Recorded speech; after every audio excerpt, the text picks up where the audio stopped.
Good morning, Dual Coast fans. Welcome back to another powerful episode of Dual Coast Podcast. I'm your host, Dan Sachkowsky, joined by my West Coast co-host, Russ Rogers, and of course, joined by Big Dan Sachkowsky in the middle this morning. Dan, thank you so much for being here with us.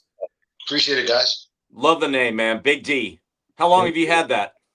Probably from late teens. Late teens. Yeah, so I was like super jacked and played football. I played football, then I got introduced into the weightlifting world as a freshman. And then by the time I was a junior and senior, bro, I was diced. And everyone just called me Big D. And then it just stuck forever. But there's Big D some for dice? No, just Big Dan, right? So it's just Big D, right? But there's some homophobic shit going on in New York where they can't call you Big D in New York because it's like weird to them. I've been on a number of New York podcasts. They go, I'm just going to call you Big Dan because if I say Big D, it's a little awkward. Big Dan Sachkowsky. Oh, that's funny. I got a buddy here. His last name is Dice. Bobby Dice. Bobby Dice. Is he diced? No. He's right. He's riced. He's riced. Oh, man. Dude, it's amazing to have you on Dual Coast, man. Thank you so much for coming on. We're pumped about today. We're pumped about what you're doing and everything. And I just want to go back. Jared Sebesta, our good friend, introduced us about two and a half months ago, right before his event in Minneapolis. You and I stayed at the same hotel. We sat next to each other at the conference. It was an amazing time. We connected. We had coffee the next morning after your yoked workout and cardio. And we sat there for a good hour, man. You just, yapping it up and connecting. And we have connected ever since. And I am so impressed with you. I'm so impressed learning that, you're an author, you're a podcast host. You lead men, you lead people. You're a business coach. You're a speaker. You travel all over. In fact, you're coming to my event in May to Santa Cruz. It is going to be unbelievable. I can't wait to have you on stage, man. It is going to be epic. So, and I mentioned off air that there's a couple of books behind you, Who Not How, and 10 Times is Easier Than 2 Times. Tell me one thing out of there, Dan, either book, it doesn't matter. One thing that really resonated with you that you take with you on a daily basis. So, every single book I've ever read really resonates with me, and I have a lot of highlighted sections. But the Who Not How is very important for people to understand that a lot of people try to figure out the path when, we're the GPS, we're the navigator, and we're the ones who steer the ship. And everybody else is looking for the resource. They're looking for, who's going to guide me, who's going to push me, how am I going to get there? But at the end of the day, you just got to believe you're going to get there. And once you believe it, you're going to achieve it, right? So, we have to realize that we're the ones who make that move. And the people that we come across in our life and the connections that we make are the ones who are going to be there with us to take us to higher levels. So a lot of times in life, people don't accelerate throughout life because they hold on to the old people. I always talk about this all the time. Like when we were young, if we were able to choose our friends at a young age, our friends wouldn't have been our friends. Our friends were our friends because geography put us there. Our parents moved to an area, we were on a bus, whatever it was. So we started associating with people. Now, if we look back 20, 30 years later, we go, man, I would have rather been friends with that person or that person or that person because of what their values were, right? So it's about the people that we put in our life and the way that we believe in ourselves. Then getting there is a different story because your association is priceless and it takes you in a direction. Yeah. And then 2x is is harder than 10x. It's just getting out of your way, right? So making that first million, making that first 2 million is difficult because you're trying to figure it out. But once you've done it, it's easily compounding because you can get there. But most people stay at the 2x side because they never want to reverse engineer what they did to go to a higher level. They always want to keep doing what they're doing and expect exponential growth. But I always tell people, you can't be blessed if you're not blessable. Meaning, you've got to grow outside of your zone to be able to step inside that zone. But if you keep doing the same things that you're doing right now, you'll never be able to expand anything in your life. So true. Yeah. Who's the most recent person in your life, you talk about, surrounding yourself with good people, that are going to, be at a high level with you. Who is one of your most recent add-ons in your life that has made the greatest impact? So over the last 2 years, I've been coaching with BIG Dan Sachkowsky. And not only have I been coaching with him, but him and I became like really good friends.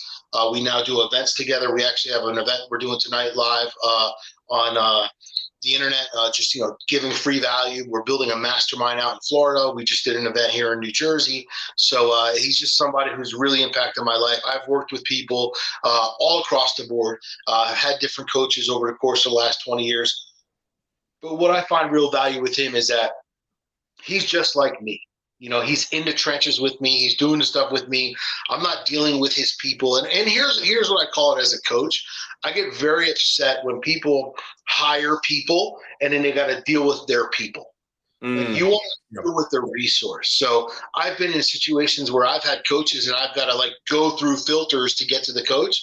And that's complete bullshit. So even, with me, the way that I work with my clients is you have direct access to me anytime, 24/7, because you hired me, so being able to have the access I do with him and not even understanding how much access I would have had.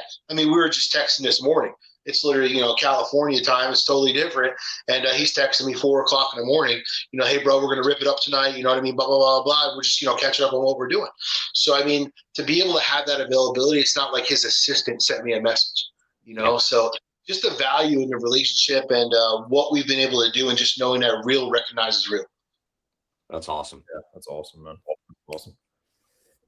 Dan, you coach a lot of high-level people and, you and Bedros, I'm sure, work together in that realm. What do you see as the biggest difference between people who say they want success and people who actually build that business or make that move or make that change in their life? Is there a difference you see in personalities, difference you see in traits, or something you see different in those people? Well, desire is the starting point of all achievement, right? So everyone wants something, but most aren't willing to do what it takes. Meaning, people want to make more money, but you got to find out why. People want to change the trajectory of their life, but you got to find out why. If you just want to have a better life, if you just want to make more money, there's nothing deep enough there to make it actually happen. So you got to figure out why you want to transition, why you want to change, and why those things in your life are important. And once that why is deep enough, it's engraved in you. It's almost like the fuel that pushes you every day. But just to want something, it's not going to happen. Yeah. That's true. When you and I sat at the table in the hotel, you went back and you shared. I wanted to get to know who you are, who you were in your past and everything. Can you give our listeners and people that are going to listen to this in the future, can you give us a little bit of your background as far as a business person? You have stopped, you started, you have sold, you have done things in business. And I want you to kind of take us through that. And I want to talk about some of the challenges along the way. And I want to talk about, what you've learned along the way as well. So give us a little bit of back history about Big D. Yeah, so 17 years old, fresh out the gate, started my first company. Had a mentor at a young age that told me he believed in me. I saw what success was. So I read the book Rich Dad, Poor Dad when I was 16, and I had my Rich Dad and I had my Poor Dad. I was able to lock onto my Rich Dad, see what the vision was outside of where I was living. I think a lot of times in life, we're consumed about our present situation. We can't really see outside the box. I was fortunate enough to meet a man who was doing big things and way bigger things than I've ever saw before and was willing to let me shadow him. So because of that, I saw a bigger picture of life. I went on to start my first company and I made almost $4 million from 17 to 24. Then I went bankrupt. So what happened was my mentor at the time when I was 17 said, hey, man, I believe in you. You're going to do big things in this life. And that's all I needed to hear. I think sometimes in life we hear something, but we don't hear everything. And he told me I wasn't ready, but I didn't hear that. And I was like, yeah, I'm good. I'm ready. You know what I mean? You told me you believed in me. That's all I needed. That was my jet fuel. So over the next 7 years, I had massive success. And I believe it was because 2000, from 1999 to 2007, the economy was pumping. And I've never seen a bad time in business because I was only involved in good business. Yeah. Then when the economy crashes in 2007, the phone stops ringing, I'm not making any more money. Man, that was a wake-up call. So as much money as I was making, I was blowing. I had nobody giving me advice. I was like, man, I'm living on top of the world. I'm just blowing money. MTV Cribs, like I was like, yeah, I'm going to be on TV one day. You know what I mean? That was my goal because that was the picture of rich and wealth that we grew up with. Yeah. So everyone always says, like, throughout that time, what's the one thing that you regret? Do you regret going bankrupt? Do you regret spending all that money? I go, no, the one thing I regret is I never asked for help. Because we have this pride and ego system that runs in our life. And until we put pride in one pocket and ego in the other, just kind of, move forward, we can't ever get to that place that we deserve to be. So I thought I had it. How many times have we talked to people and they're like, hey, you need help? You want me to help you out? You need some help? No, I got it. But internally they don't have it, but we have so much pride that we don't want anyone to help us. It's the same thing with picking up a box. No, I got it. I'll blow out my back before I ask you for help. This is just the challenge of the way we live. So then, throughout that process, I got myself a mentor, started building businesses, built businesses to a point where for that first business, I was working 80 hours a week. So I was not only the main employee, but I was the sales guy. I was the estimator. I was everything. I was doing everything.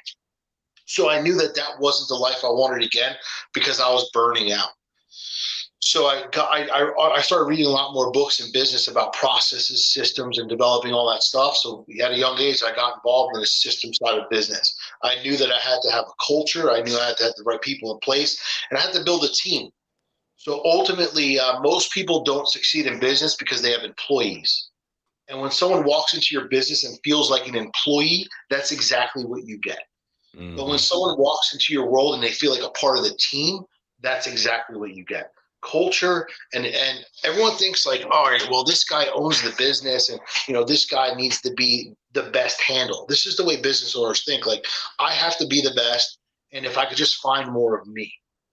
That's the most selfish thing we can ever say. So when you look at, so I'm a Buffalo Bills fan. So when you look at the Buffalo Bills, amazing team, right? So the coach is a great coach, but the coach doesn't have it all. The coach has the idea, and then he trusts the team to do the job. Right. So it's the same thing as a business owner. As a business owner, we have to have the idea.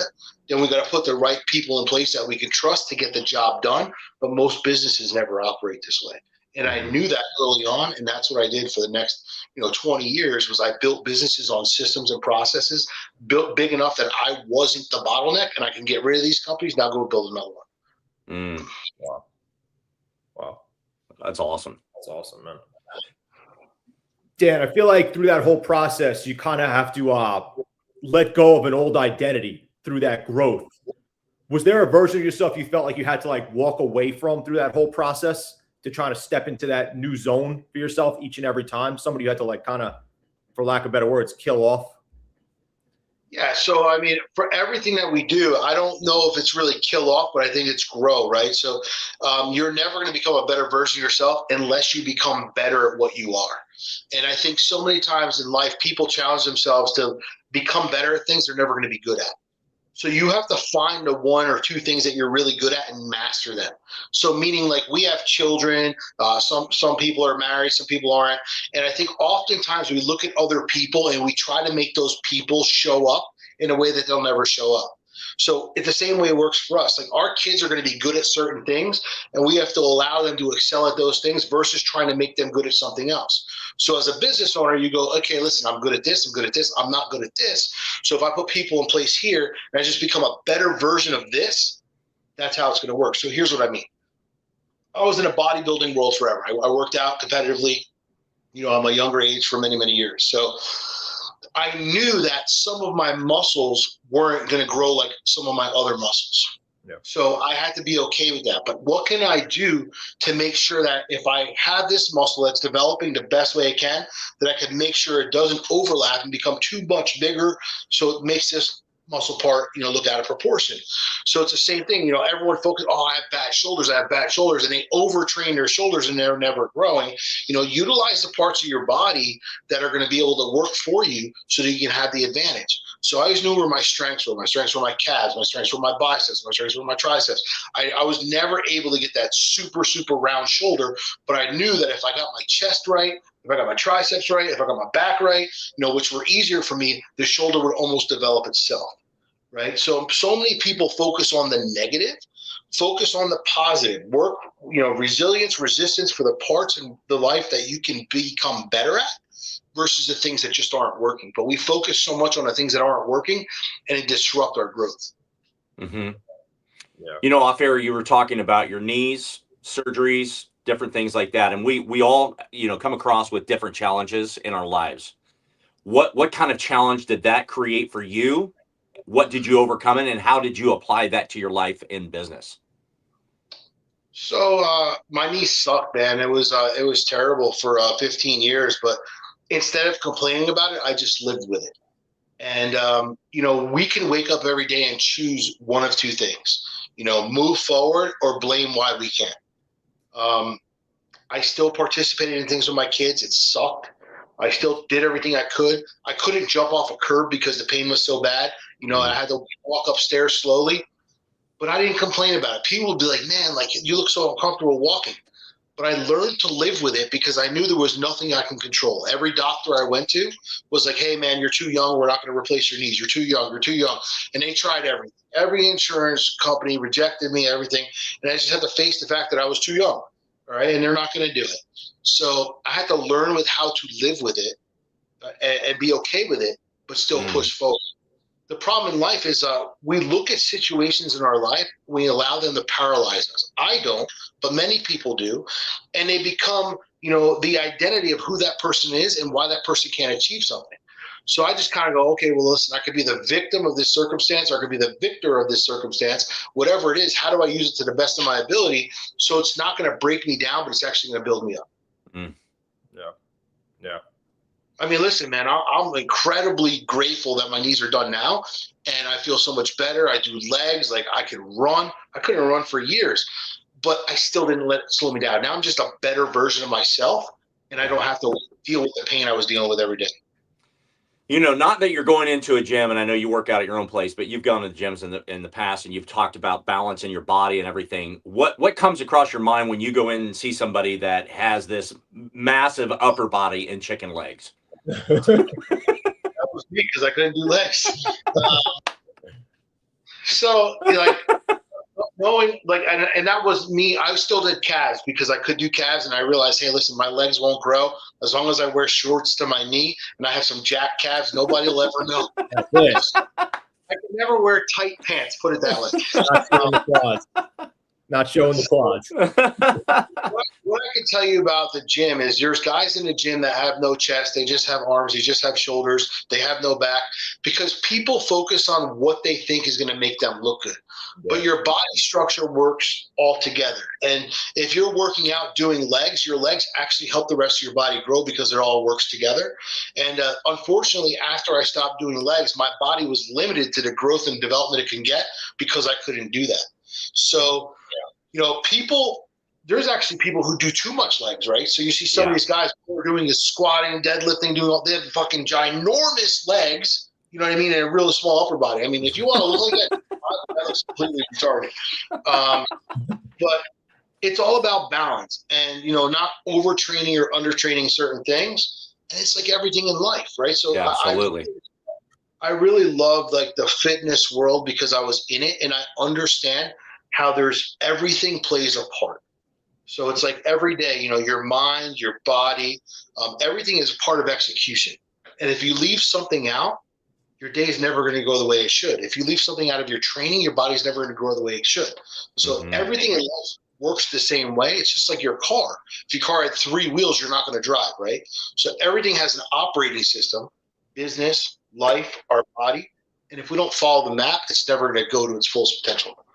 Yeah, I know. I live by the beach, and I'm like, whenever I see somebody that's really yoked from the waist up, I just want, and they got chicken legs, I'm like, yeah, I just want to yell at them, dude, work on your legs. It's like so looks just so out of balance. Tell them to spot inject their TRT in their calf and wear long shorts. Long shorts. Past the knee. Hey, now I can wear shorts above the knee. I feel like. Thank you. My kids used to be like, bro, your shorts are so long. Like, that's out of style. I'm like, Unfortunately, that's kind of what I got to do. This is not for fashion. Oh, that's too funny. Dan, do you feel like that gym discipline that you developed early on in life kind of carried into business? And do you feel what's your daily, what does self-respect look like to you daily now? Like, what do you do daily? What's your daily habits, the routines look like that you carry into business simultaneously? So I totally believe that the discipline, because of eating the way I had to eat, I used to train twice a day. You know, for me, I still to this day, I work out of a paper planner.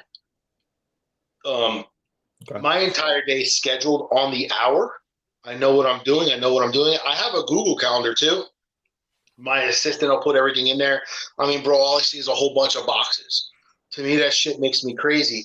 And I'm completely organized, and I work everything day to day, and I have everything strategically in a planner. Every one of my coaching clients that I work with directly, I try to tell them to get a paper planner. Here's why. You can always have your day go with you. And if you're trying to figure out what you're doing Monday and what you're doing Friday, and you're trying to look at a Google Calendar, you got to open this box, open that box, do this, do that. And you can never facilitate your life in an organized way where you can create notes, transition things, move things. So it's always easy to open a book and be like, okay, well, this is what I did this week. Here's the notes on this. Here's the notes on this. And you can always go back. So I think a Google Calendar, like we've gotten to this world where we want to use the internet and the resources to slow us down, which we think are actually making us faster, but they're not. Yeah. Because it's a lot harder to click and play, and people miss appointments because of that stuff. So for me, every day I wake up, when I wake up, I sit down, I make coffee, I have water, I read, then I journal, then I work out, and I'm not on my phone. Right. So I don't get on my phone until I'm in the sauna or, you know, by the time I'm finishing up cardio. Reason why that's important is most people, the minute they wake up, they're on their phone. Yeah. So what does that do? Well, what that does is you haven't even given the world 5 minutes of you, but the world's already taken your first 5 minutes. So there's bad media, there's a bad email, you see some shit you don't want to see. Your entire day is now designed by the first thing that you just saw. Mm-hmm. So for me, for many, many years, it was very, very important. Even when I go away, even when I travel, whatever I do, the first thing I need to do is make sure that I'm reading. So for example, I'll be on a plane on Thursday coming to California. I'll see Russ in California. And when I'm on that plane, I always take early flights. I have an early flight. I'll be journaling on the plane. I'll be doing what I got to do after I meet Russ. But let's say I wasn't going to meet Russ right after I landed. Let's say I was going to meet him a little bit later in the day. First thing I'm doing is I'm going to the hotel and I'm going to the gym. Yeah. Mm-hmm. Because I want to get my shit right, my mind right. You know what I mean? But I'll meet Russ, have lunch, and then I'll go to the gym, you know, on my way. Because at the end of the day, like, you always got to get your routine in and get your mind right and get yourself reset. Most people, when they have long travel, they want to go to the hotel and take a nap. Yeah. But if you actually go to the gym, you get recharged and you readjust yourself to where you are right now, and now you're ready to go. So my day starts the same every single day, and I usually don't start my day till 8:30, 9 o'clock. But by the time I'm started, I'm already ready, and the world's now got to be ready for me because I'm already available. But most people allow the world to dictate their day. And this has become like one of the worst things in people's lives. Yeah. Because they allow it, you know, how many likes did I get last night? Who gives a shit? Yeah. You know what I mean? Like, go figure yourself out first. And once you're fully ready to commit to the day, you walk into it like a superhero. Yeah. Yeah. Yeah. How important is it for you on the physical, you know, to help you on the mental aspect, right? Because you talk about, you know, you're on a long flight, you know, and then you come in and you get off and you get into the gym, you work out if you have the opportunity. But, you know, how important is it, like, for other people, not necessarily for you, but how can other people apply that to their life to say that the physical just increases my mental capacity and my mental outlook? Well, your physicals, it's like you're outbound, where everything just kind of pours out of you and you kind of have your time to yourself. And it's like anything that's going on with you, it allows you to break through your workout. So even if you're just doing push-ups, you're just doing sit-ups, whatever you're thinking about, you know, just get all that stuff out during your workout. Use that tense stuff that you have going on in your life and just work it through your workout. So now you're fresh, you're good. You know what I mean? You got any anger out, you got any stress out, you got all that stuff out. Now you're ready to go with your day. A lot of people like to work out at night. I hate working out at night. Yeah. You know what I mean? I used to Yeah. work out at night back in the day, but I just feel like I get a way better workout in the morning because of clarity. I have a clear head. Yes. Yeah. When you're trying to work out at night, like you're so distracted. And this is why I don't go to the gym. I have home gyms because like you go to the gym, everyone's on their phone, everyone wants to talk to you. Like, just leave me alone. I just want to work out. I want to be in my zone. Yep. Yep. So true. So That's true. good. Hey, I like to start my day with a walk. So I get out and you talk about, moving the body, but also just clearing the mind. And that's the way I like to start my day. And typically I like to do my workouts somewhere between 3 and 5. But yeah, I'm like you. There's no way I can work out at night. If it's after 5, forget it. Yep. That's okay. If you're doing your cardio in the morning, you're getting your think time, and in the middle of your day, that's cool. Like I do that sometimes. Yeah. Yep. So like today I was only able to do cardio in the sauna this morning because of the time that we had to jump on here. So I have a coaching client afterwards. And then after that, at some point after I get home, I'll just do a workout later. But I'll be good. And then I have a big Zoom. So I'll get pumped up like through my workout. And then I'll get on my Zoom at 8 o'clock tonight. And I'll just rip it up. You know what I mean? My mind will be ready. It'll be clear. Anything that's happened up until that point is gone. Now let's go. Fresh mind. Yeah. That's awesome. 100%. One thing I actually started doing in the gym too, instead of listening to music, I started listening to motivational talks. Yeah. I started doing that while I train instead of listening to because I noticed I was flipping my phone every 2 seconds, changing the song. And I was just like losing focus, and I was just, focused on the scrolling the songs. So I started putting on motivational talks now on Spotify, like pep talks, motivational stuff, Goggins, whatever, and just listen to that the whole workout. Yeah, I do the same thing, or I listen to a podcast or something. Podcast. Dual coast. Dual coast. I need music to work out. You don't need music to work out because you're actually thinking about the song and you're trying to relay it versus just trying to, get inspired to do something, right? Yeah, exactly. I figure I give myself that clarity simultaneously with the motivational talk and kind of just carry it into the day as opposed to listening to the music and getting in the car, listening to more music. It just doesn't do anything for me. Yeah, exactly. You can say I something. honestly don't even listen to that much music, sometimes. And if I do listen to music, it's usually like Christian music that I have on or country music. Country I'm big with it in the gym too. Who's your favorite country singer? I mean, I don't really have a singer, but Morgan Wallen's good. Zach Bryan's good. Zach Bryan, yeah. You'll never catch me at a concert. I'm not paying that much money to go see one. No way. My kids go to these concerts. They're paying $500 a ticket. I go, you're out of your fucking mind. Dan, so what were we going to say? I'll cut you off. I'm sorry. It's amazing how much money these guys get, and these people are all sucked into it. But here's another thing is like, people pay $500 to go to a concert, but they won't invest $500 in themselves. Yeah. Yeah. That's literally what I was just about to bring up. People will spend money on the obscure kind of things like, Taylor Swift is like $3,000 to go see her. But you ask somebody to spend $3,000 to go learn a skill set, and they will not do that. You couldn't pay me $30,000 to go see her. She sucks. Yeah, because nobody wants to invest in themselves. So it's like this, right? So no matter what we look at in life, we have these 2 lists in our life. We have the to-do list, and on that to-do list is all the things that we need to accomplish, plus it's the personal development. Then we have the not to-do list, which is like, hey, hang out with my friends. Hey, watch Netflix. Hey, go to a concert. Hey, do all this other stuff.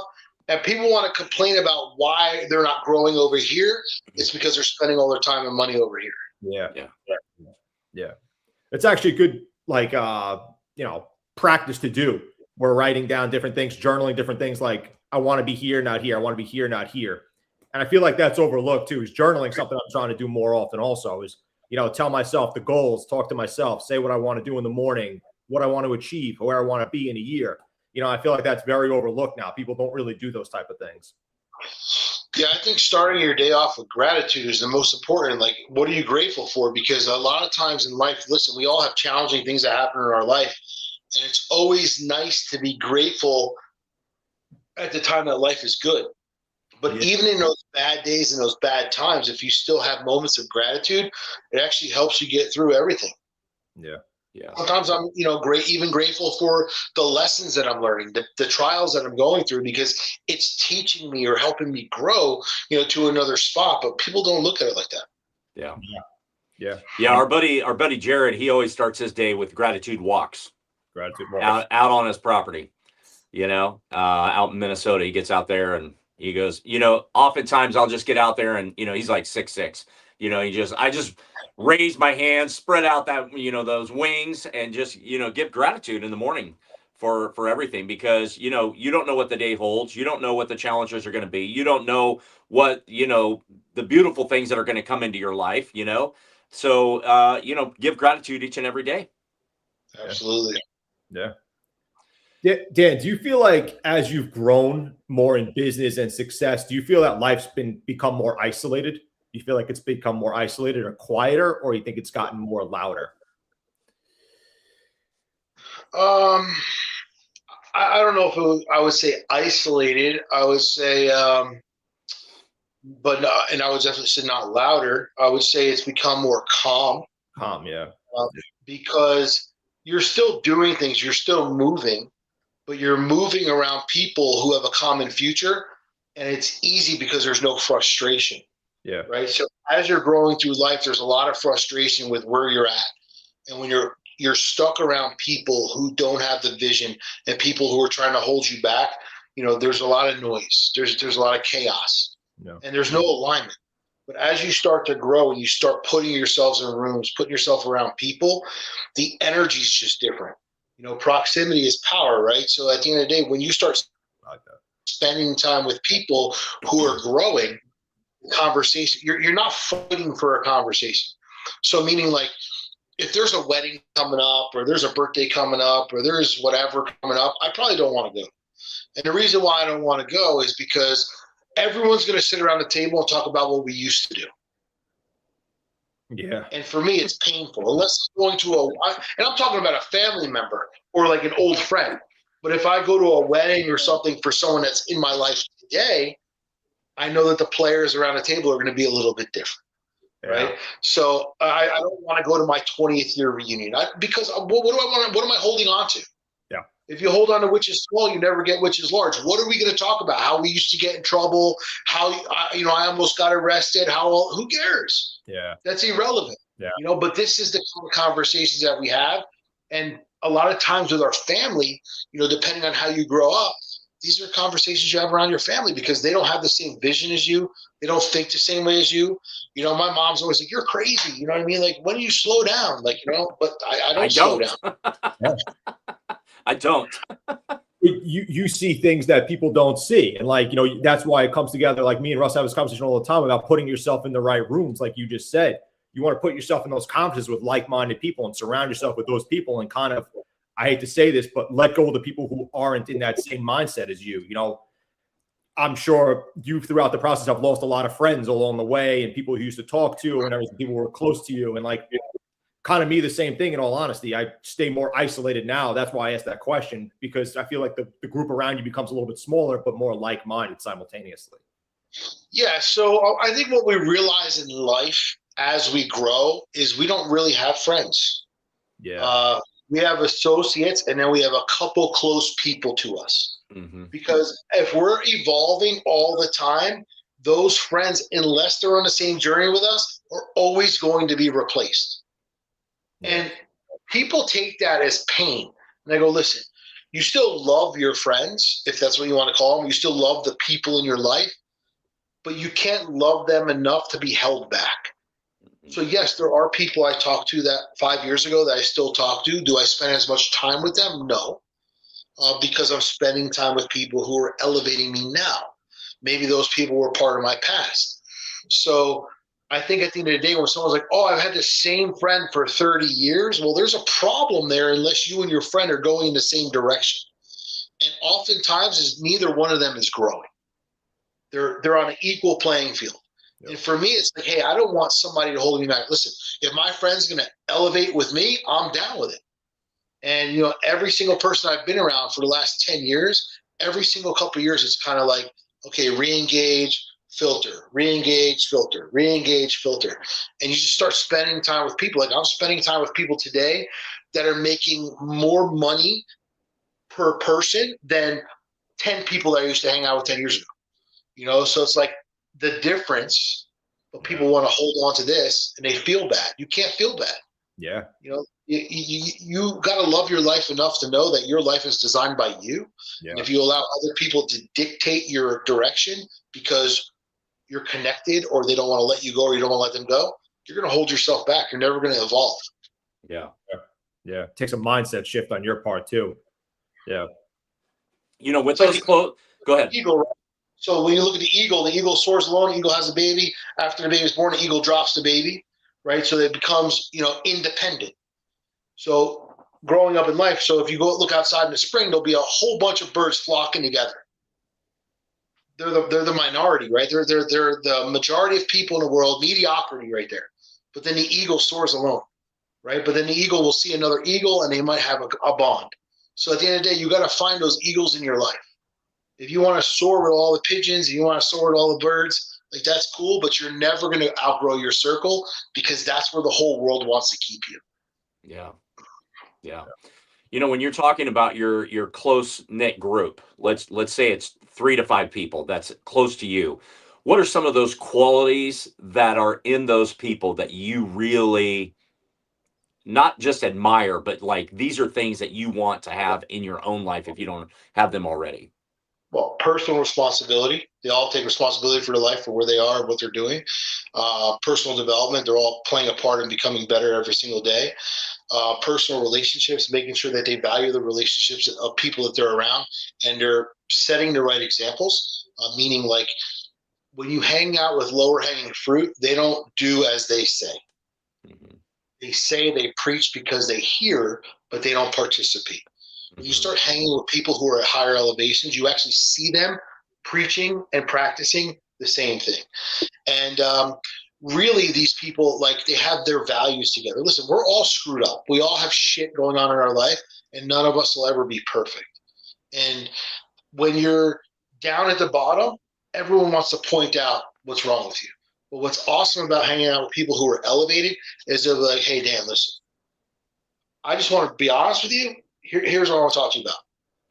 Why don't you change this because I think this will do this for you? Or I'll tell someone, hey, Mike, I see what you're doing in the direction you're going in. I see what you're trying to do. But if you just change this and you change this about you, I think it'll shift you. And we try to bring people to a place where it's like, hey, let me help you get there, versus everyone at the bottom wants to point out why you're not there. Yeah. Mm. Yeah.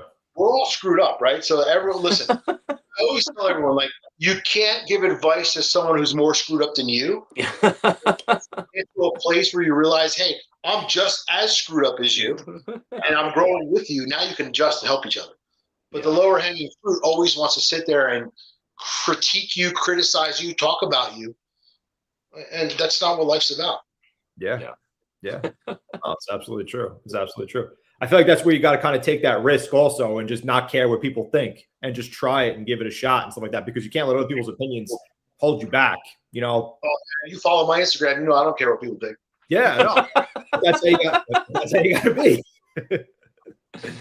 Absolutely. People, you can't care about what anyone thinks, family, friends, anyone. Like, right. Because at the end of the day, like, you know, you are the creator or destroyer of your life. Yeah. Without a doubt. Dan, so what are you working on right now? What's the future for Dan Sachkowsky right now? What's something that's in the works, something you're looking into, something you're intrigued by? I got a lot of stuff going on, man. I've got a good amount of coaching clients right now. I've got a big mastermind for the entire year 2026 in New Jersey. Tonight, we're launching our Florida mastermind for 2026. I'm going to be doing a mastermind with another individual. It's not to be told yet who, but we're going to be doing a powerful mastermind in South Florida. I mean, this guy, he's connected to Ed Milet, so it's going to be a really, really powerful mastermind that we're going to be doing for 2026 in Florida. That's in the works right now. And then I have another mastermind in Jersey that we're going to be doing with a couple high-level people as well. I'm talking 8-figure earners. And that's something outside of it. So I host my own personal masterminds where I bring in, people who are just attracted to me and what I do. And now I'm also stepping outside of it, and I'm partnering up with some other high level people, and we're going to be doing masterminds together. Obviously higher ticket, but way more value because of what we can do. That's awesome, man. That's great. Love it. Love it. Absolutely. One of the things that people have in their lives is lack of confidence, right? And self-doubt. How do you take somebody that has self-doubt and help build the confidence in them through your coaching program? I always resonate back to a child. And I go, think about when you were like 3, 4, 5 years old and you wanted a toy or you wanted ice cream. Did you get it? Not always. Say, no, yes, you wanted ice cream and the ice cream truck was there, or you were somewhere, your parents were like, all right, I'm going to buy you ice cream, so you shut up. Yeah. And oftentimes it happens. And if you were in a store and you held on to something, and maybe it wasn't all the time, but a majority of the time, if you wanted something small, it was a couple of bucks, and you held it across the store, you literally got it so you would stop. Yeah. Because you were resilient as a child. If you wanted something, you went after it. The same thing happens when you're crawling to walking. You have a desire to make it happen no matter what the obstacle is.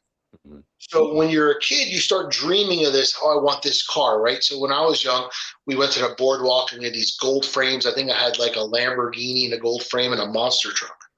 So I envisioned myself growing up. I'm like, I'm going to have a Lamborghini and I'm going to have a monster truck. I'm actually going to have the monster truck pulling the Lamborghini. Like, this is the whole thought process, right? So like girls want a pink Mustang or a pink Corvette, and a guy wants this, and a girl, whatever it is. Then all of a sudden now you're 16 years old and you're about to get your license. You go, I want a pink Corvette, and then what happens? Oh, you can't have a pink Corvette. I'm going to buy you a reliable car that's going to get you from point A to point B, and you should just be grateful. So now what happens? Now at a young age when we start to drive, our dreams start just falling apart.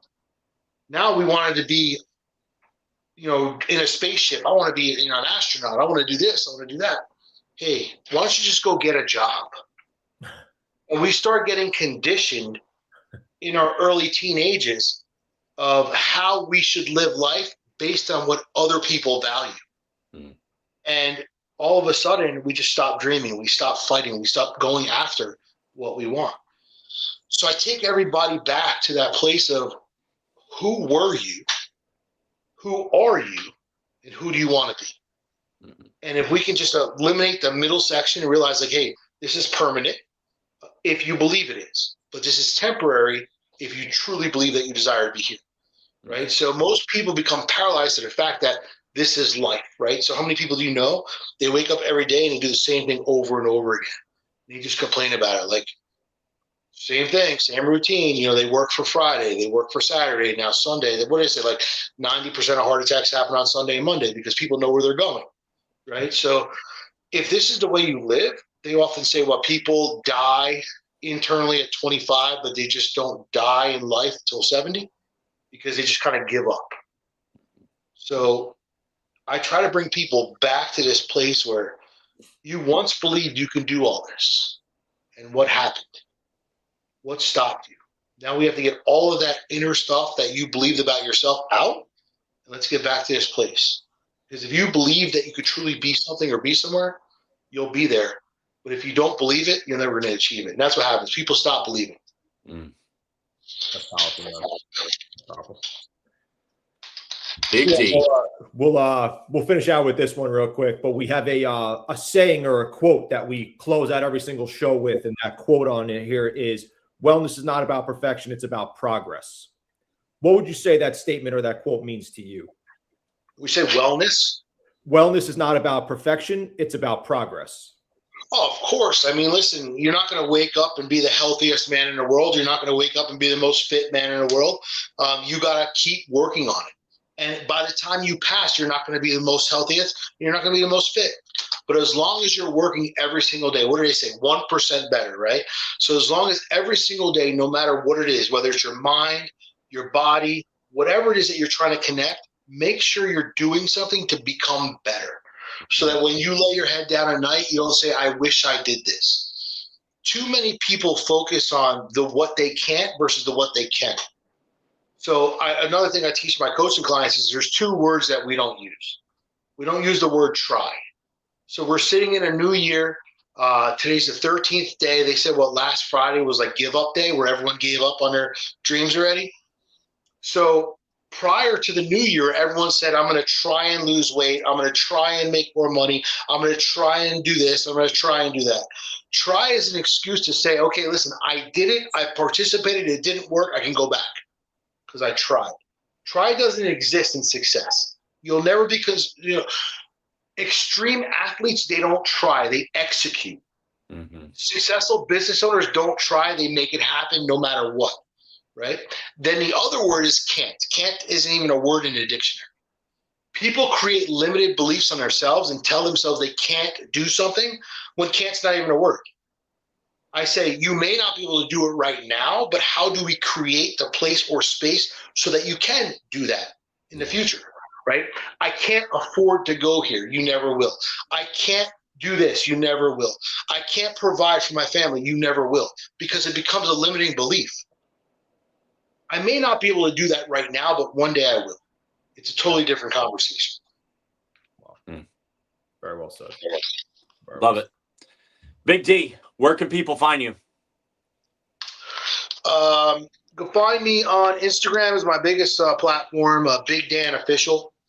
I also have a bunch of websites out there. DanSachkowsky.com has links to everything. BigDSpeaking.com, BigDCoaching.com, BigDMastermind.com. They're all on there. But mainly, I would say Instagram because that's where we'll connect, we'll talk. If you have any questions, anything, I'll dig deep with you. And that's it, man. That's my platform. And that's another thing I just want to punch in here real quick is everyone tries to grow everything. I remember telling my coach I was frustrated, like, I can't grow this, I can't grow that. He's like, listen, you got to focus on what platform. Everyone is good on one platform. If you go look at someone who's TikTok viral, their Facebook and Instagram suck. If you go look at someone who's Instagram viral, their TikTok sucks, right? Focus on one platform. That one platform that's expanding, that's where you spend 90% of your time. But this is the way life works. Everyone wants to be a part of everything versus executing into one lane that they can master. Yeah. So I realized this over the last 2 years, like Instagram is my spot. TikTok's okay. I have almost 10,000 followers. Cool, right? LinkedIn sucks. I can't even figure it out. Twitter, nobody likes anything, right? YouTube is really good for me, but YouTube is a slow process. That's my long-term growth. So I figured out that, hey, Instagram is my lane. That's where I'm going to stay. And then I have coaching clients where I live on LinkedIn. I go, that's cool, but like you're getting 2 people to like your stuff and nothing's happening. If it's not working, you got to transition and see somewhere else that's going to work. Because I feel like LinkedIn's a thing of the past, in my opinion. You know what I mean? It's going to work for like the employee, but not really for the big business, and the big influencer and the big person who's crushing things out there. So just find one lane that works. And then once you find that lane, just make it happen. It's awesome. Awesome, man. Big D, thanks for coming on the Dual Coast today, man. Today. Really appreciate your time. I'm going to post this real quick. I'm going to post this real quick on my story. Hold on. Okay. Hey, guys, just wrapping up a podcast here with Dan and my man Russ, Dual Coast Podcast, Long Island and Cali in the house. Woo! Let's go. Connect with these guys, both powerhouse guys out there. I'll include their handle here in this video. Hey guys, just wrapping up a podcast here with Dan. Let me add you, bro. Do you have a Dual Coast Instagram? Yeah. There you go. Yeah. These guys, connect with these guys both. All right, I just posted it. Sweet. All right, awesome, cool guys. Sweet. Thank you so much, buddy. Been a great chat. Thank you for all your input. Thank you, listeners, for listening. Apply to some of these things that Dan has said today, and I'll tell you, this guy will bring more value to your life. 100%. For sure. Thank you so much, everybody, for listening. We'll see you guys next week. Russ, I'll talk to you in a little bit. Sounds good, man.